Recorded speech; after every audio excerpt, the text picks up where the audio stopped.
السلام عليكم ورحمة الله وبركاته. إن الحمد لله نحمده ونستعينه ونستغفره ونعوذ بالله من شرور أنفسنا ومن سيئات أعمالنا. من يهده الله فلا مضل له ومن يضلل فلا هادي له. وأشهد أن لا إله إلا الله وحده لا شريك له. وأشهد أن محمدا عبده ورسوله صلى الله عليه وعلى آله وأصحابه والتابعين وتابع التابعين ومن تبعهم بإحسان إلى يوم الدين. يا أيها الذين آمنوا اتقوا الله حق تقاته ولا تموتن إلا وأنتم مسلمون. يا أيها الناس اتقوا ربكم الذي خلقكم من نفس واحدة وخلق منها زوجها وبث منهما رجالا كثيرا ونساء واتقوا الله الذي تساءلون به والأرحام إن الله كان عليكم رقيبا. يا أيها الذين آمنوا اتقوا الله وقولوا قولا سديدا يصلح لكم أعمالكم ويغفر لكم ذنوبكم ومن يطع الله ورسوله فقد فاز فوزا عظيما. أما بعد فإن خير الحديث كتاب الله وخير الهدي هدي محمد صلى الله عليه وعلى آله وسلم وشر الأمور محدثاتها فإن كل محدثة بدعة وكل بدعة ضلالة وكل ضلالة في النار. إخواني الحاضرين rahimani wa rahimakumullah. Alhamdulillah, pada pagi hari ini kita bisa bertemu di masjid yang insyaallah diberkahi oleh Allah Subhanahu wa taala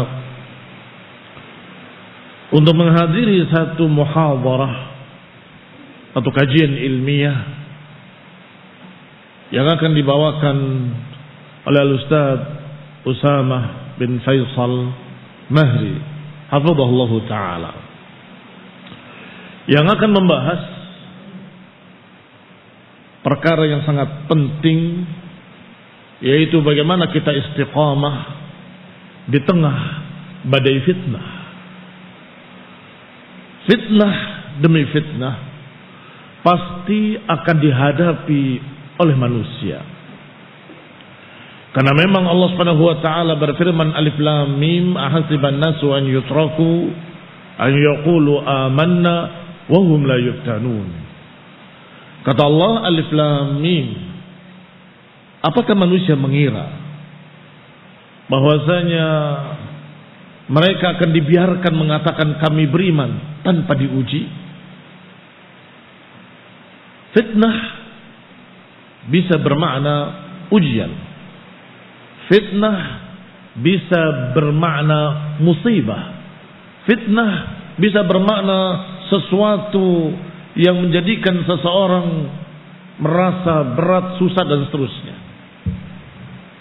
Akan dihadapi oleh manusia.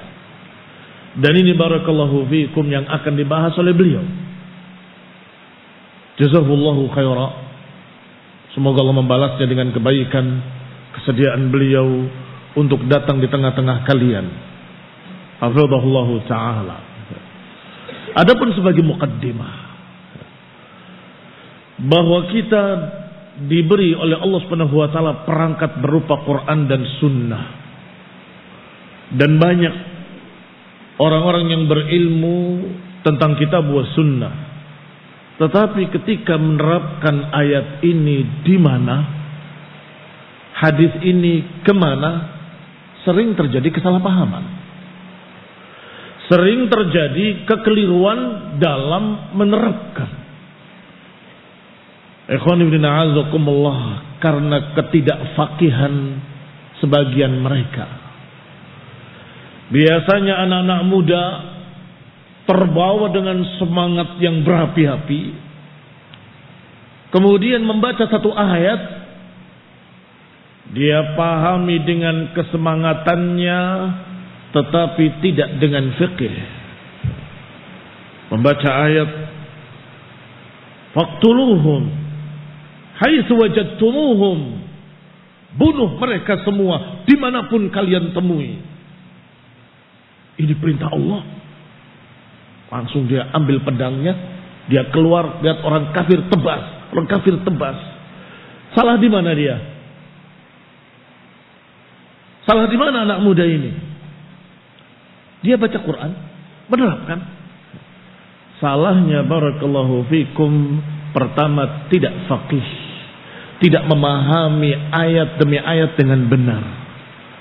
Ayat yang ini berkait dengan ayat yang lain. Ayat ini berkait dengan sekian banyak hadis. Ayat ini berkait dengan sekian banyak tafsir dan penjelasan dari para sahabat, para tabi'in dan tabi'it tabi'in. Dengan kata lain, tidak hikmah.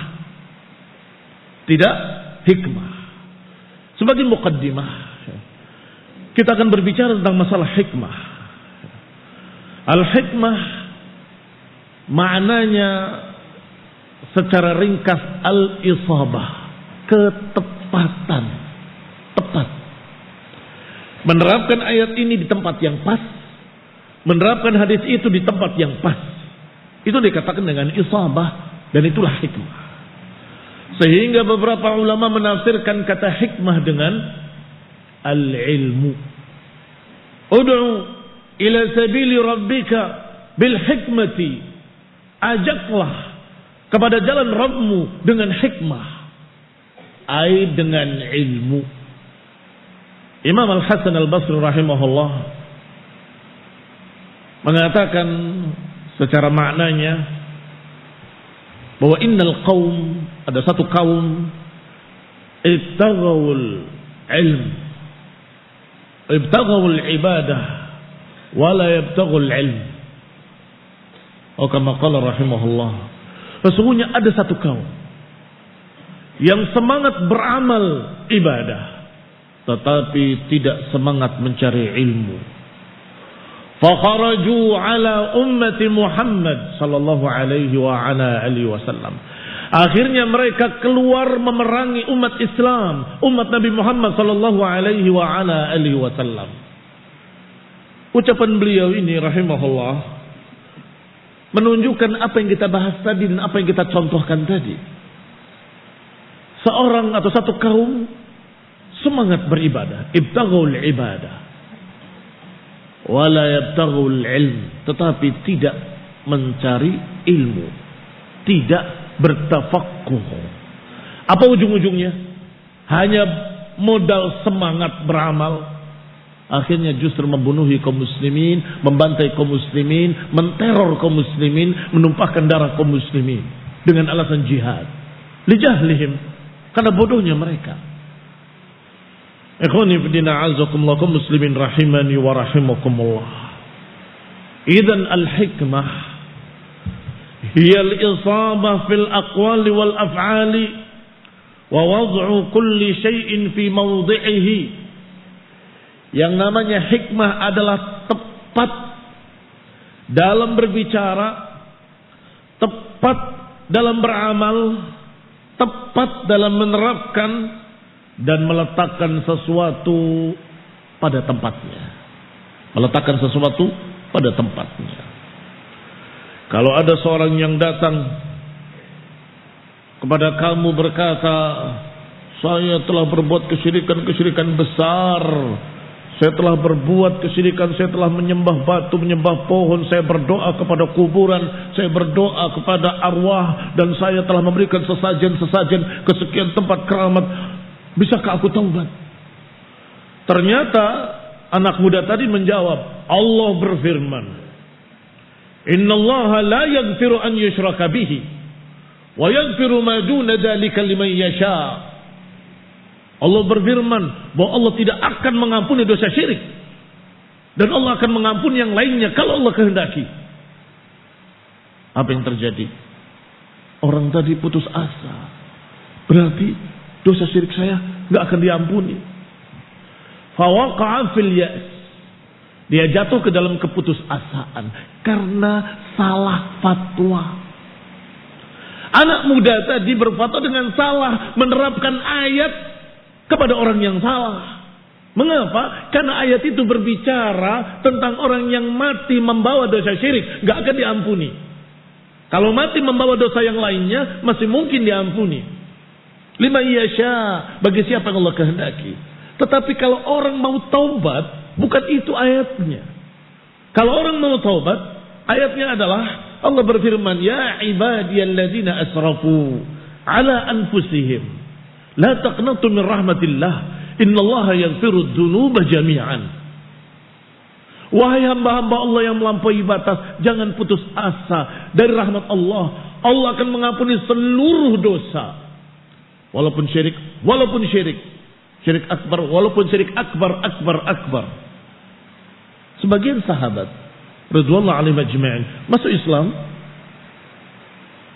dulunya melakukan kesyirikan, bisa diterima taubatnya. Kalau mau taubat, ayatnya ya ibadiyalladzina asrafu ala anfusihim la taqnatu min rahmatillah innallaha yaghfiru dzunuba jami'an. Ayat tadi diterapkan pada orang yang mau taubat, ya salah, kasihan dia. Jadi putus asa gara-gara anak muda yang malpraktek. Tahu malpraktek? Dokter kalau salah operasi atau salah menerapkan pengobatan pada pasiennya sehingga mati, itu namanya malpraktek. Gak punya ilmu, menerapkan dengan salah.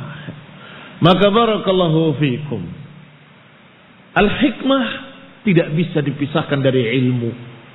Harus memiliki ilmu dan memiliki fiqh. Rasulullah SAW menggambarkan tentang khawarij yang dikatakan ibadahnya mengalahkan ibadah para sahabat, salatnya mengalahkan salat para sahabat, puasanya mengalahkan puasa para sahabat. Yakhrujuna minad din, mereka keluar dari agama. Kama yakhruju sahmu minar ramiyah, seperti keluarnya anak panah dari buruannya. Apa ciri-cirinya? Kata Nabi, mereka hudatsaul asnan wasufahaul ahlam. Hudatsa al-asnan, muda-muda umurnya. Karena biasanya anak muda semangatnya sedang tinggi-tingginya. Tapi kalau tidak diiringi dengan ilmu, bahaya. Hudatsa, mereka orang-orang yang baru besar, anak-anak muda. Yang kedua, sufahaul ahlam, dangkal pikirannya, bodoh. Bahkan disebutkan pula di antara ciri-ciri mereka, yaqra'unal Qur'an la yujawiz hanajirahum. Mereka membaca Al-Quran di mulutnya, tapi tidak masuk, tidak melewati kerongkongannya, tidak masuk ke dalam hati. Baca Quran tapi tidak paham. Baca Quran tetapi tidak sampai ke hatinya, hanya di mulutnya saja, bahkan gak melewati hanajirahum. Itulah yang menyebabkan mereka kharaju ala ummati Muhammadin sallallahu alaihi wa ala alihi wasallam. Mereka keluar memerangi kaum muslimin sendiri, membantai kaum muslimin. Maka kita katakan dengan dua kata, tidak hikmah. Kita katakan tidak hikmah karena tidak menggunakan ilmu, tidak menggunakan qala Allah wa qala Rasul, dan tidak faqih. Ikhwani bidina azakumullah, kaum muslimin rahimani wa rahimakumullah. Faman utiyal hikmah faqad utiya khairan katsira. Siapa yang diberi hikmah, berarti dia diberi khairan katsira, diberi kebaikan yang sangat banyak. Karena berkait dengan segala sesuatu dalam kehidupannya. dalam agamanya, dalam dunianya, dalam ibadahnya, dalam akhlaknya, semuanya akan berpengaruh dengan yang namanya hikmah. Kalau dia tidak memiliki hikmah, tidak diberi hikmah, akan terjadi kekacauan pada semuanya. Dan hikmah menyuruh kita pertama kali untuk bersikap lembut. Tidak perlu kekerasan, tidak perlu peperangan, tidak perlu kita mengucapkan kata-kata yang kasar, tidak ada. Kalau itu cukup, ngapain kita harus marah-marah? Kalau dengan kelembutan cukup, mengapa harus keras? Itu hikmah. Sehingga yang pertama dan terutama, hikmah itu adalah dengan kelembutan. Tetapi bukan berarti hikmah selalu lembut. Tidak. Bedakan antara keduanya. Al-asal, hukum asalnya, yang namanya hikmah itu adalah dengan kelembutan. Tetapi hikmah juga akan menyuruh kita bersikap keras dan tegas pada saatnya yang tepat. Pada saatnya yang tepat. Sehingga ikhwan fillah a'azakumullah, Allah Subhanahu wa taala mengatakan kepada nabinya alaihi salatu wassalam, "Fabima rahmatin minallahi lintalahum walau kunta faddan ghalidhal qalbi lanfaddu min hawlik fa'fu anhum wastaghfir lahum washawirhum fil amr fa idza 'azamta fatawakkal 'ala Allah innallaha yuhibbul mutawakkilin." Kata Allah, "Fabima rahmatin minallah." Karena rahmat dari Allah, lintalahum, engkau bisa bersikap lembut pada mereka. Yani Rasulullah SAW bisa bersikap lembut dengan rahmat dari Allah Subhanahu wa taala. Kata Allah, "Walau kunta faddan ghalidhal qalbi lan faddu min hawlik." Kalau engkau bersikap kasar dan keras hati, mereka akan lari dari kamu. Fa'fu anhum, maafkan mereka. Wastaghfir lahum, mintakan ampun untuk mereka. Washawirhum fil amr, dan ajaklah mereka bermusyawarah.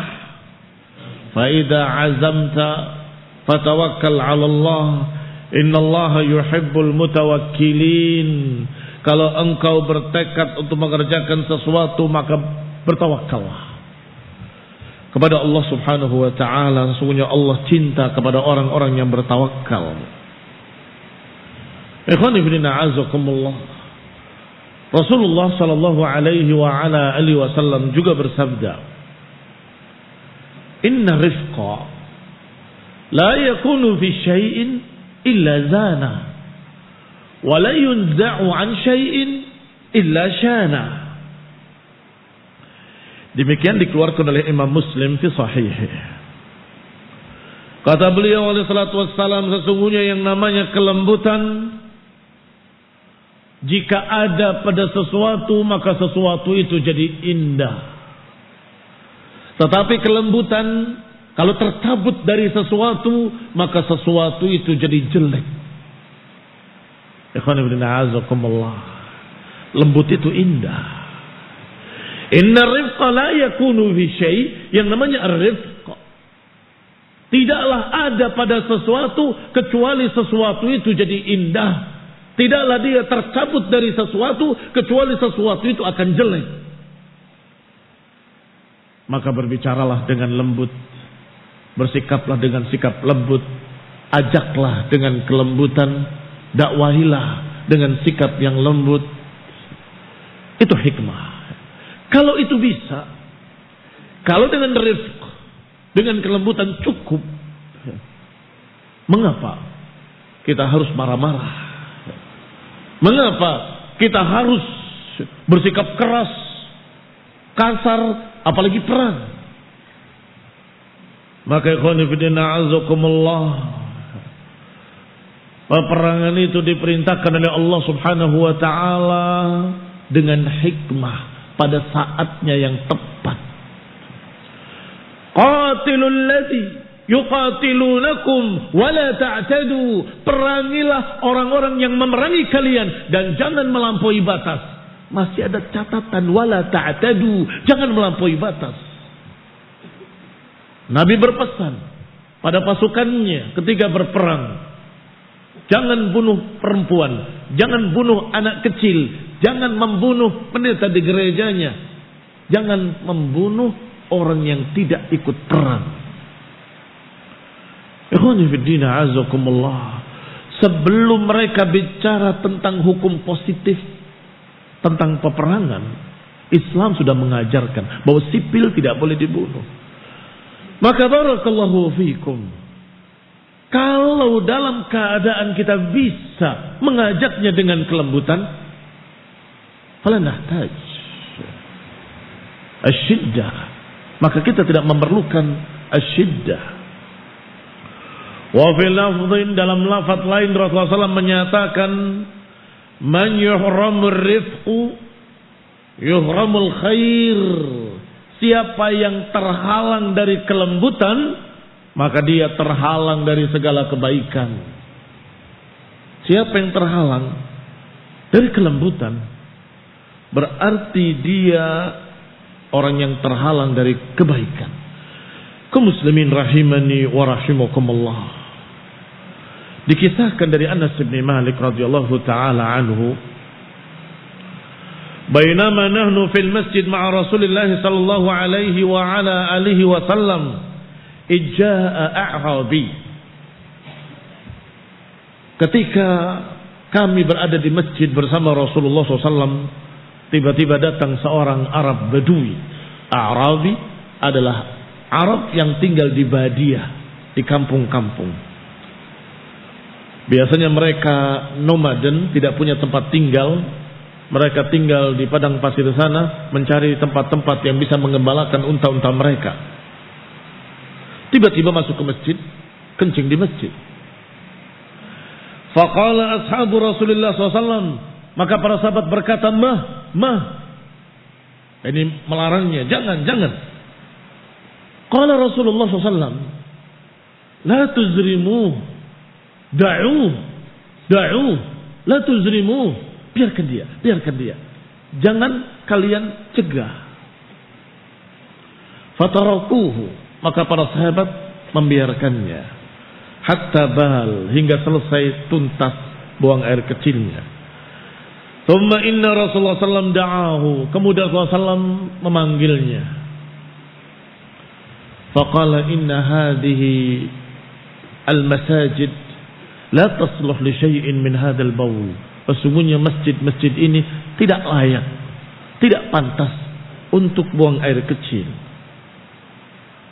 Juga tidak pantas untuk sesuatu yang kotor dan busuk. Innama hiya li dzikrillah. Tempat ini untuk zikir kepada Allah, untuk salat, untuk baca Quran. Ikhwan ibn a'azakumullah, maka beliau pun menyuruh untuk mengambil seember air. Maka diambilkan seember air, kemudian perintahkan kepadanya, tuanglah ke bekas kencingmu, maka dibersihkan olehnya.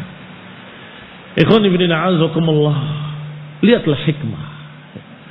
Kata para ulama, kalau saja tadi para sahabat mencegahnya, kemudian menariknya, atau mendorongnya, atau menyatakan berhenti, apalagi memukulnya, apa yang terjadi?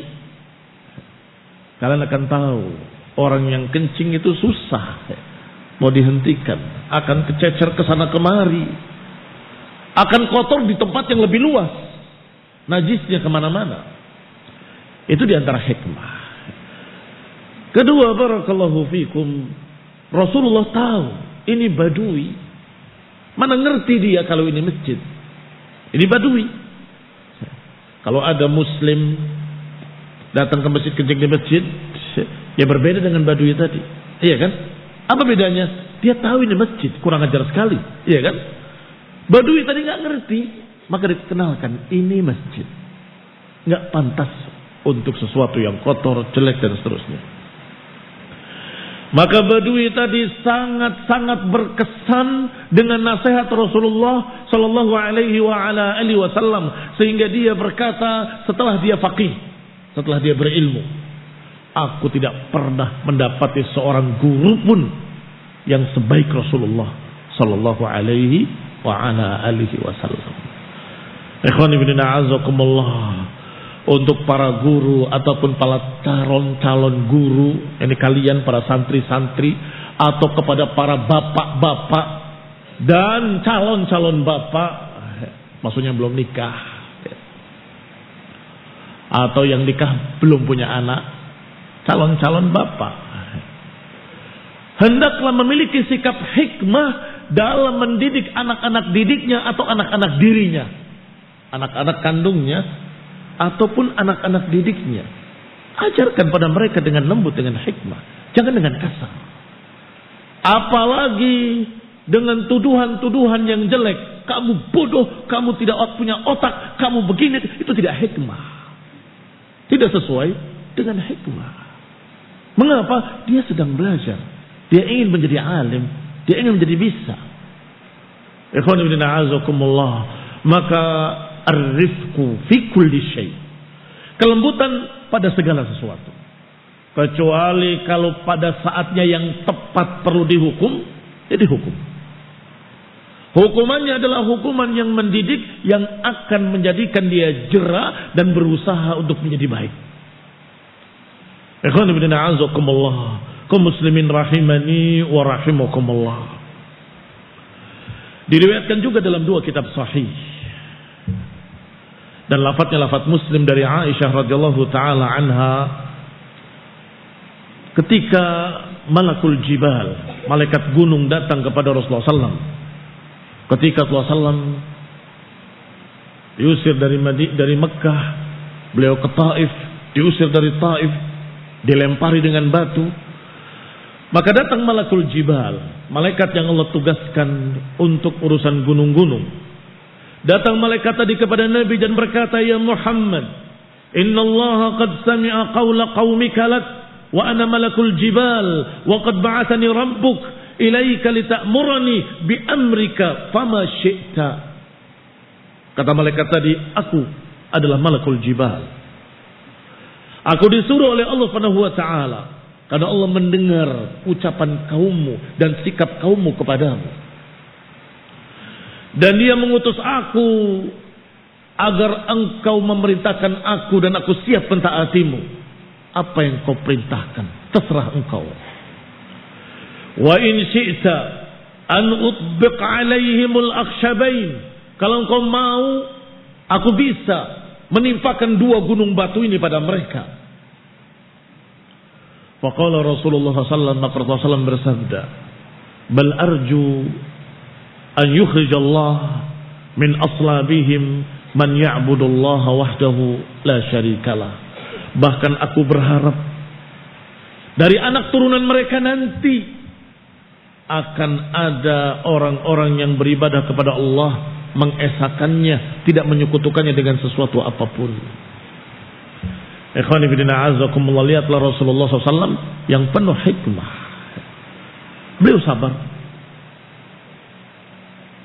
tidak dendam, tidak marah, tidak kemudian emosi, kurang ajar. Mereka mengusir aku dari Mekah, mereka mengusir aku dari Taif, kurang ajar sekali. Tersinggung saya dilempar, saya diejek, saya dituduh, timpakan gunung batu itu pada mereka. Bayangkan kalau Rasul yang diutus emosional begitu, apa jadinya? Habis para sahabat dan calon-calon sahabat. Bukankah di sana masih ada orang-orang yang kemudian jadi sahabat? Iya Pak, iya. Kalau kemudian saat itu dibinasakan habis, kemana itu mereka calon-calon sahabat tadi? Muslimin rahimani wa rahimakumullah. Bahkan aku berharap kalau bukan dari mereka, dari turunan mereka.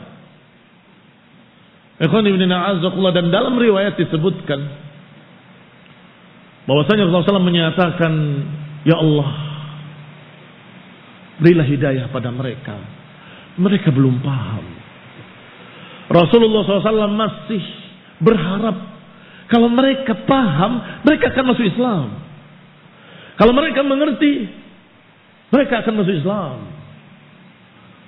Tetapi di masyarakat atau sebagian masyarakat muslimin, karena dari dulu banyak kelompok-kelompok ekstrim dari kalangan Khawarij dengan berbagai macam aliran, dengan berbagai macam nama-namanya, berbagai macam kelompok-kelompoknya, sampai ada yang tanya, bolehkah kita berbuat baik kepada tetangga kita yang kafir? Loh, emang kenapa tidak boleh berbuat baik? Masih terbayang ucapan-ucapan Khawarij. Harus bunuh mereka, harus bikin mereka, harus kafir dhimmi. Kaum muslimin memperlakukan mereka dengan baik sebagai, bukan sebagai cinta, sebagai penjelasan inilah Islam. Mudah-mudahan dia masuk Islam. Allah berfirman di dalam Al-Quran kepada nabinya, wa in ahadun minal mu'minina, saya ulangi, wa in ahadun minal musyrikina istajaraka fa'ajirhu hatta yasma'a kalam Allah. Kalau ada seorang musyrik minta perlindungan kepada kamu, maka berilah perlindungan hatta yasma'a kalam Allah, agar mereka mendengarkan kalimat-kalimat Allah, ayat-ayat Allah. Kata Imam Ahmad, mimman yasma', dari mana mendengarkan ucapan Allah? Dari kaum muslimin. Artinya kalau ada orang kafir berlindung di tengah-tengah muslimin, biarkan, lindung. Supaya apa? Supaya mendapat dakwah dengan bacaan kalian, dengan sikap kalian, dengan akhlak kalian. Mereka akan melihat begitu indahnya Islam, begitu mulianya ajaran Al-Quran wa Sunnah. Diharapkan kafir dhimmi tadi masuk Islam. Jangan sebaliknya, bahwasanya orang kafir halal darahnya dan hartanya boleh dirampok, boleh dicuri, boleh dibunuh. Dengan saya anaknya, seluruh orang kafir merusak ajaran Islam, menjadikan kesalahpahaman terhadap manusia tentang ajaran Islam. Sampai ada yang sengaja mencuri permen, hanya permen. Saya mencuri permen ini bukan karena butuh permen, sekedar keyakinan bahwa harta mereka halal. Astagfirullah. Berarti engkau meyakini bahwasanya muslimin itu pencuri, begitu? Bahwa harta mereka halal, boleh dicuri. Bukan permennya, saya tidak butuh permen. Ini Khawarij yang tidak memiliki hikmah sama sekali. Tidak bisa membedakan mana kafir harbi, mana kafir muahad, mana kafir dhimmi. Itu juga tidak memiliki hikmah. Ikhwani fi din, a'azakumullah. Ketika Rasulullah didatangi oleh seorang, ya Rasulullah, Daus, suku Daus, asatillah wa rasulah, dia menentang Allah dan Rasulnya. Ud'u alaihim, doakan kejelekan pada mereka agar Allah menghancurkan mereka. Nabi mengangkat tangannya ke langit dan berdoa. Para sahabat yang ada saat itu berkata, halaka Daus, binasa Daus. Karena kalau Nabi yang berdoa, terkabul.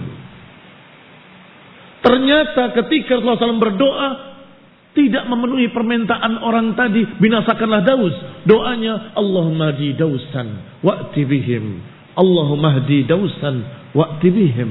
Ya Allah, berilah petunjuk kepada suku Daus dan datangkan mereka kemari. Datang. Berbondong-bondong mereka masuk Islam. Ini hikmah. Kalau ada dua doa yang dikabulkan, satu membinasakan mereka, satu memberikan hidayah pada mereka, doa yang mana yang mau kamu ucapkan? Hah? Kalau doamu dikabulkan, kemudian kamu punya dua pilihan. Ya Allah, binasakan mereka, hancurkan mereka. Yang kedua, ya Allah, berilah petunjuk pada mereka. akan berdoa dengan doa yang mana kalau doa kita dikabulkan?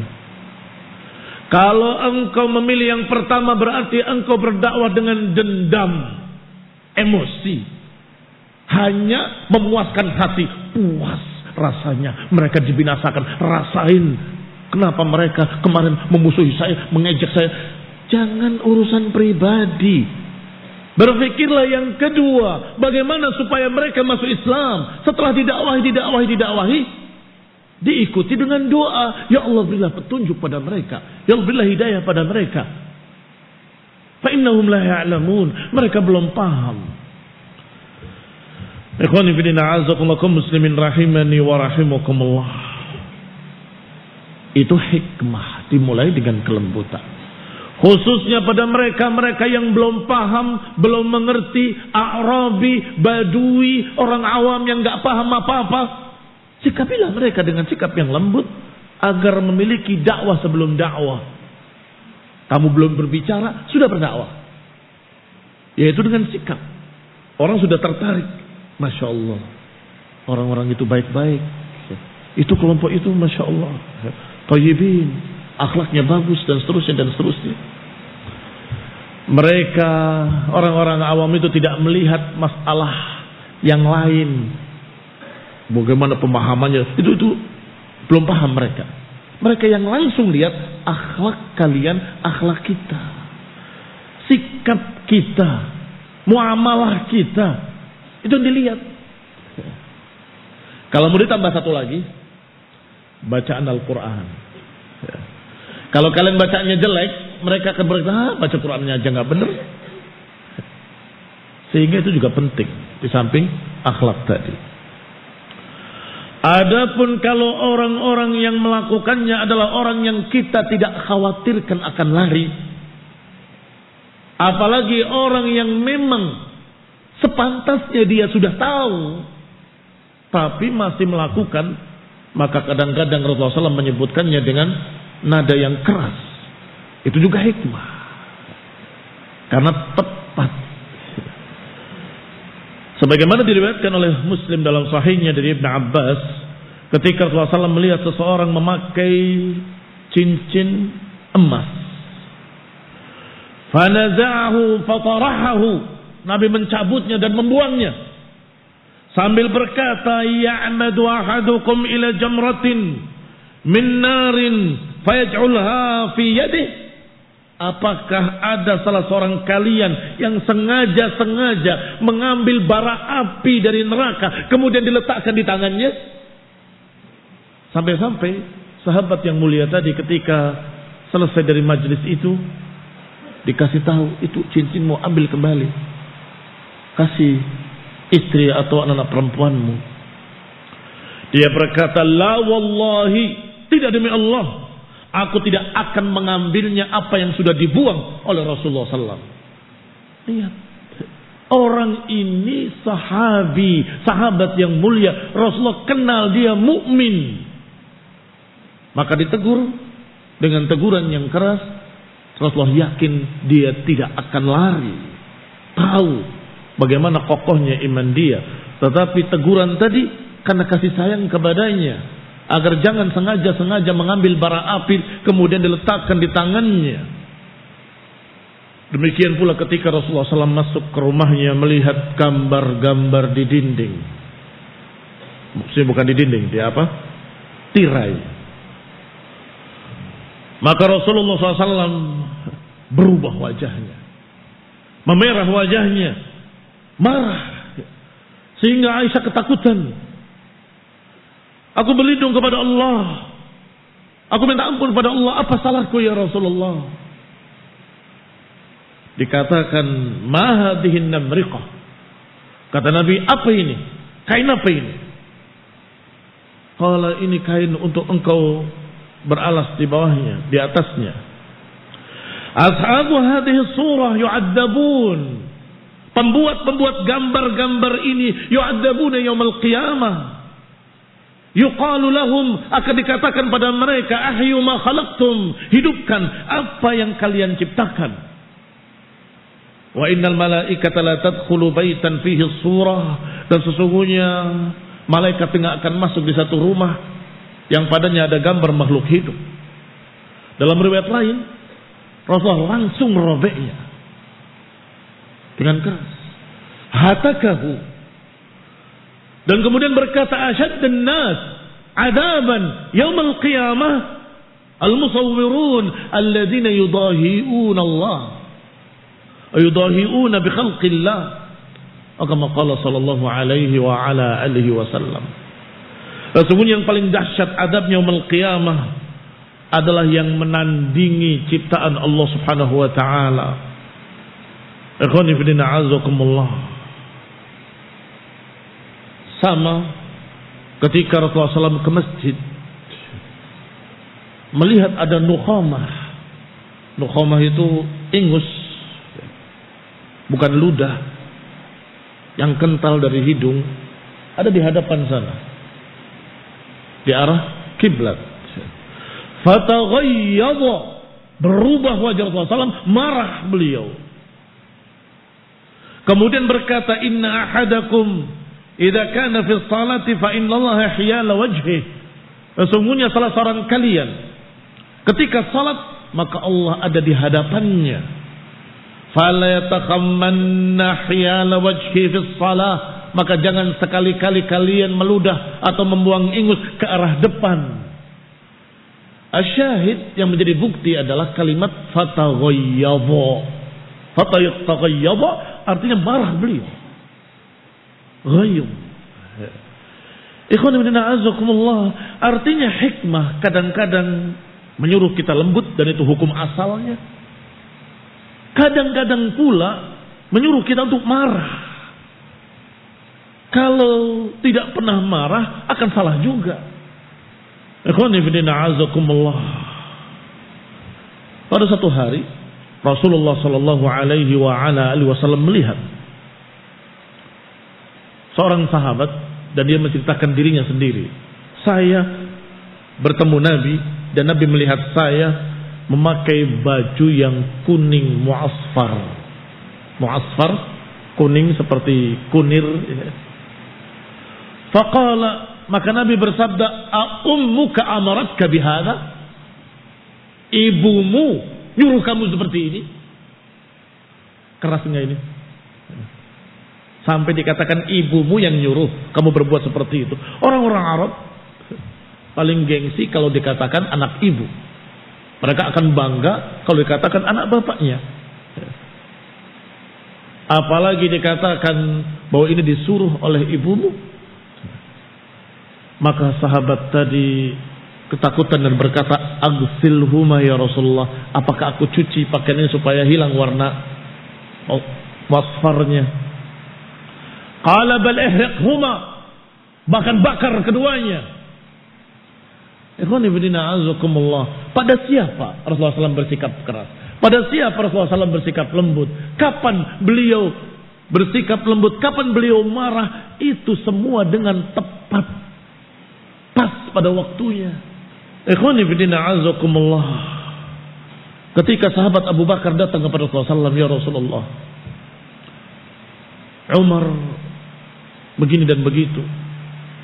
Aku memang salah waktu itu dan aku minta maaf. Tapi beliau berpaling. Tiba-tiba Umar menyesal dan datang mencari Abu Bakar ke rumahnya, tidak ada. Kemudian mencarinya ke tempat Rasulullah SAW, ada di sana. Begitu Rasulullah SAW melihat Umar, Rasulullah SAW langsung menyatakan kepadanya dengan kalimat, "Hal antum tarikuna li sahibi?" Apakah engkau meninggalkan sahabatku? Menjauhi sahabatku? Hal antum tarikuna li sahibi? Itu berulang Rasulullah ucapkan. Sampai Abu Bakar yang ketakutan. Jasa itu berdiri di lututnya di hadapan Rasulullah sambil memohon, "Ya Rasulullah, aku yang salah. Ya Rasulullah, aku yang salah." Kata Nabi waktu itu, "Apakah kalian tinggalkan sahabatku? Ketika aku datang membawa tauhid, kalian mengatakan engkau berdusta." Kecuali Abu Bakar yang berkata engkau benar. Artinya mengingatkan keutamaan Abu Bakar di atas Umar. Ketika aku berdakwah, yang pertama mengatakan engkau benar adalah Abu Bakar. Engkau waktu itu mengatakan engkau berdusta. Betapa menyesalnya Umar ibn Khattab radhiyallahu ta'ala anhu. Ini ikhwan ibn a'azakumullah, yang namanya hikmah. Rasulullah SAW selalu tepat. Kapan beliau berbicara seperti ini, kapan berbicara seperti itu. Dan ini barakallahu fikum harus dipelajari. Sudah kita katakan tadi, hikmah itu ilmu. Tanpa ilmu nggak bisa bersikap hikmah. Harus dengan talabul ilm. Harus mencari ilmu dari qala Allah dan qala Rasul. Harus tahu pula kapan turunnya, kapan diucapkannya. Kalau ayat, asbabun nuzulnya. Kalau hadis, asbabul wurudnya. Dan seterusnya, dan seterusnya. Dan kepada siapa Rasulullah SAW ketika berbicara seperti ini? Dan kepada siapa berbicara seperti itu? Betapa sabarnya beliau kepada A'rabi. Walaupun bajunya ditarik dengan keras sehingga lehernya memerah, beliau tidak marah. Hanya berkata, ada perlu apa? Berikan hak Allah yang ada padamu. Ini juga bahasa yang kurang ajar. Tapi sama Nabi diajak ke rumahnya, taib ke rumahnya. Diberi sedekah, cukup, kurang, tambah lagi, cukup, kurang, tambah lagi, cukup. Dipandang Rasulullah SAW oleh dia, terheran-heran. Sampai dibawa ke kaumnya dan berkata pada kaumnya, wahai kaumku, aku belum pernah melihat manusia sebaik dia. Masuk Islamlah kalian, berimanlah kepadanya. Sungguh demi Allah, aku nggak pernah melihat seorang pun yang lebih baik dari dia. Ini membawa hikmah, ini membawa barakallahu fikum taufik dari Allah Ta'ala untuk menjadikan kaum muslim manusia, menjadikan manusia mudah menerima agama. Demikian pula ketika Rasulullah SAW menyatakan afattanun ans, apakah engkau akan menjadi tukang fitnah? Kepada siapa itu? Kepada sahabat yang mulia, yang ketika mengimami terlalu panjang. Apakah engkau akan membuat fitnah? Mungkin kalau orang yang baru-baru dikatakan seperti itu akan tersinggung, akan lain perkara. Ikhwan fillah a'azakumullah muslimin rahimani wa rahimakumullah. Maka memang faman utiyal hikmah, siapa yang diberi hikmah, faqad utiya khairan katsira. Siapa yang diberi hikmah, maka dia telah diberi sesuatu yang sangat banyak. Fadhil taufiq wal afiyah wal hidayah wa rahmah. Mudah-mudahan nanti kita akan mendapatkan wejangan, mendapatkan bimbingan dari Ustaz Usama Mahri hafizahullah taala tentang bagaimana sikap yang membawa kita istiqamah, atau bagaimana kita bisa istiqamah ketika menghadapi fitnah. Fitnah bermacam-macam bentuknya, berbeda-beda bentuknya, berbeda-beda porsinya, yang tentunya kita harus memiliki perangkat-perangkatnya yang nanti insya Allah akan dijelaskan